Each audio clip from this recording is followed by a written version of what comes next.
Hi everyone, my name's Owlvine Green. You're watching Starting Out Solitary. This week our topic is, what are you afraid to attempt in your practice?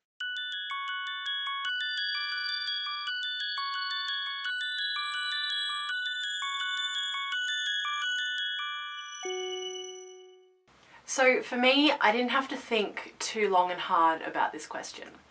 I don't have anything specific that I am afraid to try in my practice. You know, like, I don't know, summoning or conjuring or hexing or whatever.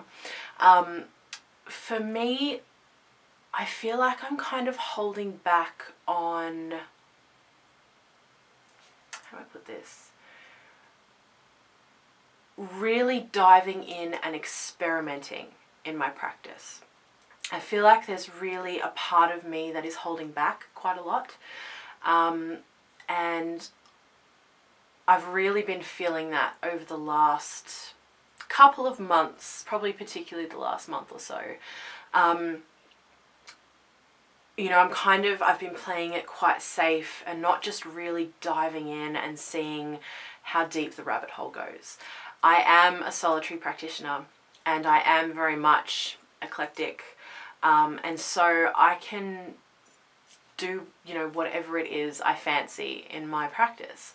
But I've been keeping it safe. I've been playing it safe. I've not been going too far. I've not been experimenting as much as I can and kind of going in all the different directions that I desire to. You know, in some ways I have been, this sounds weird, but in some ways I have been kind of worried about what other people think on a certain level, I think. Even though most of my practice I don't share with anyone. I don't share it online. And online is the largest part of where I do share my practice with people.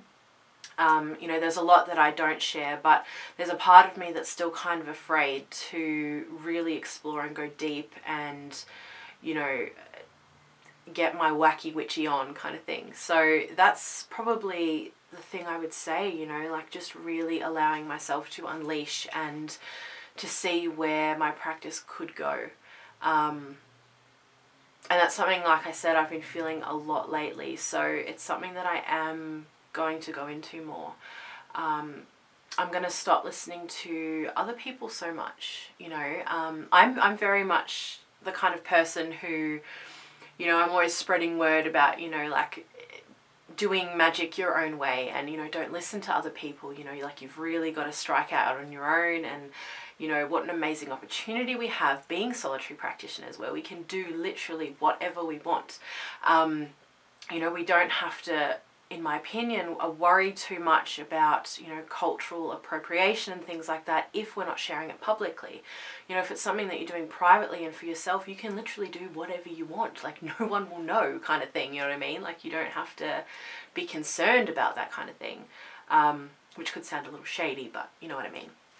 So I am going to take a little bit of my own advice and, you know, really begin to explore and get into these things.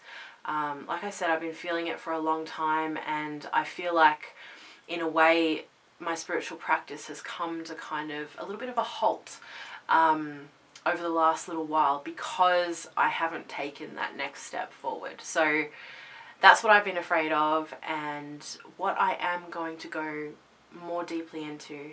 I've said that word a lot, haven't I? Deep, but I feel that's where it is, you know, it's deep in here. So yes, I make that pledge. So I'll be doing that, I guess, over the next few weeks and months and however long, and I will see where it goes. It's exciting and a little bit scary, but it's going to be good. Thank you guys for watching, and I will see you next week on Starting Out Solitary. Much love.